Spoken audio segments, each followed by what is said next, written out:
कहानी शुरू होती है 2063 में और हमें बताया जाता है कि हमारी अर्थ की टेम्परेचर लगातार बढ़ रही है, जिसके चलते पूरी धरती अपनी अंतिम कगार पर आ चुकी है। अब आने वाले समय में इंसान धरती पर जिंदा नहीं रह पाएंगे।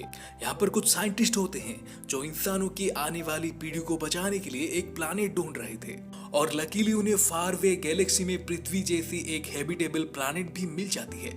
लेकिन उस प्लानेट पर पहुंचने के लिए उन्हें 86 साल लगने वाले थे। इसलिए साइंटिस्ट एक प्लान बनाते हैं जिसके तहत एक इंसानी टोली को स्पेसशिप के जरिए उस प्लानेट पर भेज दिया जाएगा और इन 86 सालों तक वो इंसानी टोली उसी स्पेसशिप में ही आर्टिफिशियल तरीके से अपनी अगली जेनरेशन को आगे बढ़ाती रहेगी। यानी कि इंसानी टोली का थर्ड जनरेशन जो कि काफी यंग रहे होंगे वो उस प्लानेट पर इंसानियत की नींव रखेंगे। फाइनली इनका एक्सपेरिमेंट शुरू हो जाता है और ये टेस्ट ट्यूब के जरिए 29 इंटेलिजेंट बच्चों को जन्म देते हैं और उन 29 बच्चों को बचपन से ही इस मिशन के लिए ट्रेन किया जा रहा था। दरअसल ये बच्चे एक आइसोलेटेड चैम्बर में रह रहे थे, यहाँ तक कि उन्हें उनकी माता पिता से मिलना भी अलाउड नहीं था। यहाँ पर रिचर्ड नाम का एक आदमी इन बच्चों को मेंटली और फिजिकली ट्रेन कर रहा था, जिस वजह से सारे बच्चे उसके साथ काफी ज्यादा घुल मिल गए थे और रिचर्ड भी उन पर अपनी जान छिड़कता था। दरअसल रिचर्ड का इस दुनिया में कोई भी नहीं था और इन बच्चों का ख्याल रखते रखते उसे इन बच्चों से इतना लगाव हो चुका था कि वो इन्हें ही अपनी फैमिली मानने लगा था। इसलिए वो उनके साथ ही नए प्लानेट पर जाना चाहता है। लेकिन इस मिशन की कमांडर इस बात के लिए राजी नहीं थी, परंतु वह किसी प्रकार से उन्हें मना लेता है। इसके कुछ दिनों बाद रिचर्ड उन बच्चों के साथ अपनी मिशन पर निकल पड़ता है। अभी सब धरती छोड़ आसमान की ऊंचाइयों पर है। यहाँ पर सभी बच्चों को एक दूसरे विंग स्टेशन पर शिफ्ट कर दिया जाता है जो कि बिल्कुल ही उनके चैम्बर की तरह ही थी। अब यहाँ से हमें 10 साल बाद की कहानी को दिखाया जाता है। अब तक सभी बच्चे बड़े होकर टीन एजर बन चुके थे। ये सारे बच्चे अलग अलग फील्ड में एक्सपर्ट बन चुके थे। यानी कि यहाँ पर कोई डॉक्टर था तो कोई बोटनिस्ट और किसी को फिजिक्स में महारत हासिल था। यहाँ पर सबके सब बच्चे कुछ अजीब तरीके से ही अपनी जीवन बिता रहे थे, मानो जैसे वो सब एक तरह की रोबोट्स हो। टीनेजर होने के बावजूद भी इन सब में दोस्ती, प्यार और ह्यूमैनिटी जैसी कोई इमोशन ही नहीं थे। यहाँ पर गौर करने वाली बात ये थी कि इन सबको हर रोज पीने के लिए एक ब्लू लिक्विड दिया जाता था और इन सबका हर रोज का एक पैटर्न रहता था कि बस ये सब उठते और अपना टास्क कंप्लीट करके फिर से खा पी कर सो जाया करते। यहाँ पर हम क्रिस्टोफर नाम के एक लड़के को देखते हैं जो कि बॉटनी में एक्सपर्ट था। एक दिन अचानक उसे उसकी मशीन में कोई टॉक्सिक केमिकल का एरर दिखता है।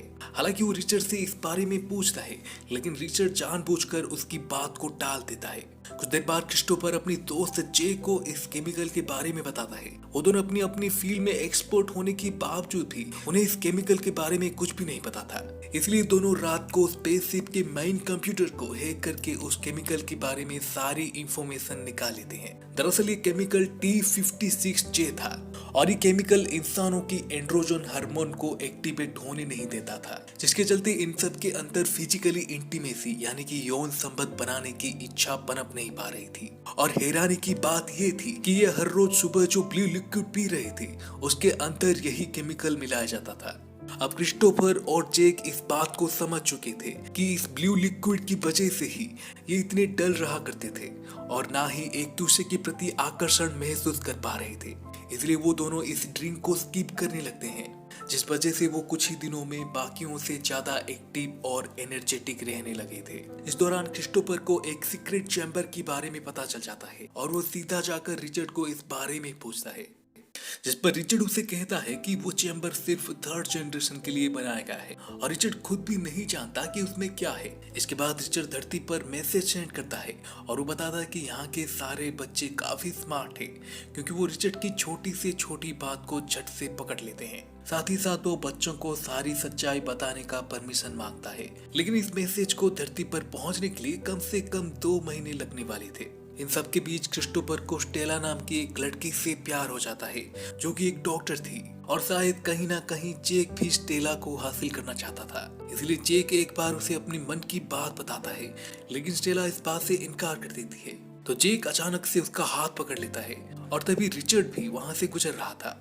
और वो जेक को स्टेला का हाथ छोड़ने के लिए डांट लगाता है क्योंकि ये उनके रूल्स के खिलाफ थे। अगले दिन कसरत करते वक्त क्रिस्टोफर और जेक मजाक मजाक में ही लड़ पड़ते हैं और जेक किसी जंगली जानवर की तरह ही जोर जोर से चिल्लाने लगता है। वहां पर सब उसे देखकर चौंक जाते हैं कि जेक को आखिर हुआ क्या है।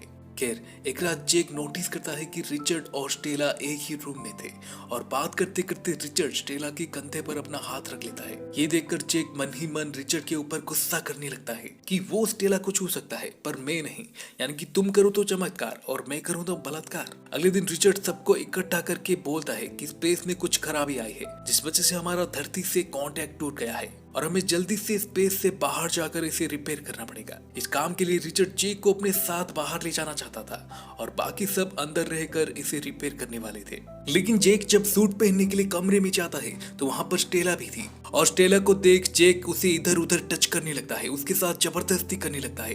तभी रिचर्ड भी वहां पर आ जाता है और ये सब देख उसे धक्का देकर नीचे गिरा देता है। रिचर्ड को गुस्से में पाकर जेक वहां से भाग जाता है पर रिचर्ड भी उसका पीछा करता है। तभी फीबी नाम की एक लड़की रिचर्ड को बता देती है कि क्रिस्टोफर और जेक दोनों ही काफी दिनों से ब्लू लिक्विड को नहीं पी रहे हैं। दरअसल फीबी ये बात पहले से ही जानती थी, लेकिन जेक की धमकी की वजह से वो आज तक चुप थी। इसके बाद रिचर्ड क्रिस्टोफर के पास जाता है और वहां पर उन दोनों के बीच ब्लू लिक्विड को लेकर काफी सारा बहस भी हो जाती है। लेकिन रिचर्ड क्रिस्टोफर को समझाता है कि ये लिक्विड ठीक इसी तरह की बिहेवियर को रोकने के लिए बनाया गया था जैसा उसने अभी जेक को करते हुए देखा। अब सारी सच्चाई जानने के बाद क्रिस्टोफर रिचर्ड के साथ स्पेसशिप को ठीक करने के लिए अंतरिक्ष में जाने लगता है और दोनों स्पेसशिप को ठीक करने में लगे हुए थे। लेकिन तभी स्पेसशिप जोर जोर से वाइब्रेट करने लगा और उन्हें भयानक आवाज भी सुनाई दे रही थी। दूसरी तरफ जेक काई नाम की एक लड़के के साथ कंट्रोल रूम के अंदर था और बाहर ये दोनों मशीन को ठीक करने में लगे हुए थे कि तभी अचानक एक काला साया उनके पास से गुजरा जिस वजह से रिचर्ड काफी घायल हो जाता है। हालांकि क्रिस्टोफर किसी तरह से उसे स्पेसशिप के अंदर ले आता है, लेकिन अभी भी वो खतरे से बाहर नहीं था। उसके शरीर बहुत बुरी तरह से जला हुआ था और वो अपनी अंतिम सांसें गिन रहा था और कुछ ही पलों में रिचर्ड की मृत्यु हो जाती है। ये देखकर सारे बच्चे डरने लगे थे, लेकिन क्रिस्टोफर उन सबको समझाता है कि वैसे भी रिचर्ड काफी बूढ़े हो चुके थे, आज नहीं तो कल उन्हें मरना ही था। इसमें कोई भी डरने की बात नहीं है, अब हमें ही इस मिशन को आगे बढ़ाना होगा। यहाँ पर उन सबको एक नए लीडर की जरूरत थी, इसलिए जेक और क्रिस्टोफर के बीच में वोटिंग किया जाता है जिसमें क्रिस्टोफर उनका नया लीडर चुना गया। क्रिस्टोफर सबको बताता है कि सबसे पहले हमें स्पेसशिप को ठीक करना होगा और बाकी सब वैसे ही चलता रहेगा जैसे पहले चलता आ रहा था। लेकिन जेक इस बात को पचा नहीं पा रहा था कि क्रिस्टोफर उन सबका लीडर बन गया है, इसलिए वो सबको ब्लू लिक्विड के बारे में बता देता है जिस वजह से बाकी सब भी उस ड्रिंक को पीना स्किप कर देते हैं। इसके बाद से इंसानों की असली रूप दिखना शुरू हो जाता है। अब यहाँ पर कुछ लोग थे जो कि क्रिस्टोफर को अभी भी सपोर्ट कर रहे थे, उनको छोड़कर बाकी सब आदमखोर जानवरों की तरह ही रहने लगे थे। ना कोई डिसिप्लिन ना कोई रिस्ट्रिक्शन, वो लोग कभी भी और किसी के साथ भी इंटीमेट हो जाया करते थे। यहाँ तक कि जेक उन सबको भड़का कर क्रिस्टोफर की बदले खुद ही उन सबका लीडर बन चुका था। दूसरी तरफ क्रिस्टोफर, स्टेला और कुछ बच्चे पहले की तरह ही स्केड्यूल को मेंटेन कर रहे थे, इसलिए दोनों ग्रुप के बीच में अक्सर झगड़ा भी हुआ करता था। लेकिन एक दिन अचानक कंट्रोल रूम में क्रिस्टोफर को एक वीडियो रिकॉर्डिंग मिलती है। ये रिकॉर्डिंग उस दिन का था जिस दिन रिचर्ड मारा गया था। क्रिस्टोफर और उसके ग्रुप मेंबर्स बाकी सबको भी ये वीडियो दिखाते हैं और यहाँ पर एक डार्क सीक्रेट रिवील होती है कि असल में रिचर्ड की मौत कोई एक्सीडेंट नहीं था, बल्कि जेक ने ही कंट्रोल रूम से शॉक वेव की इंटेंसिटी को बढ़ा दिया था, जिस वजह से रिचर्ड को झटका लगा और जलने की वजह से उसकी मृत्यु हो गई। ये सच्चाई पता चलने के बाद सब जेक के खिलाफ होने वाले थे, लेकिन जेक यहाँ पर एलियन की एक झूठी मूठी कहानी तैयार करके सबको डराने लगता है। वो सबको इतना डरा देता है कि सब उसकी बातों में आ जाते हैं, यहाँ तक कि वो पीटर नाम के एक लड़के को एलियन समझकर उसकी हत्या कर देते हैं। अब वो सब जेक के कहने पर उस सीक्रेट चैम्बर के अंदर चले जाते हैं। दरअसल मूवी के बिगनिंग में क्रिस्टोफर रिचर्ड को जिस सीक्रेट चैम्बर के बारे में पूछ रहा था उसमें थर्ड जनरेशन के लिए बहुत सारी हाईटेक हथियार थे और जेक को ये बात मेन कंप्यूटर हैक करते वक्त ही पता चल गया था, इसलिए वो सबके साथ वहां से हथियार उठाकर क्रिस्टोफर और स्टेला को मारने के लिए निकल पड़ता है। लेकिन वो दोनों भी भागते हुए एज लॉक रूम में चले जाते हैं। यहाँ पर दोनों खुद को बचाने के लिए स्पेस सूट भी पहन चुके थे कि तभी जेक गुस्से में हाईटेक हथियार से उस रूम पर शूट करता है, जिस वजह से रूम के साथ साथ एज लॉक की डोर भी खुल जाती है और सारी चीजें बाहर की ओर उड़ने लगती है। इस दौरान क्रिस्टोफर और जेक के बीच लड़ाई भी होती है, जिस वजह से क्रिस्टोफर शिप से बाहर चला जाता है और जेक जब अंदर आने की कोशिश कर रहा था तब स्टेला उसे धक्का देकर बाहर ढकेल देती है और वो अनंत अंतरिक्ष में मारा जाता है। लेकिन क्रिस्टोफर सूट में रखे बूस्टर की मदद से स्पेस शिप में वापस आ जाता है। इस इंसिडेंट के बाद सबको अपनी अपनी गलतियों पर पछतावा होता है और सब अपनी अपनी हथियार डाल देते हैं। यहाँ पर लीडर के लिए फिर से वोटिंग होती है जिसमें स्टेला उनकी नई लीडर चुनी जाती है। इसके बाद वो सब डिसाइड करते हैं कि वो एक सभ्य समाज की तरह ही डिसिप्लिन के साथ वहाँ पर रहेंगे और सही वक्त आने पर अपने अगले जनरेशन को आगे बढ़ाएंगे।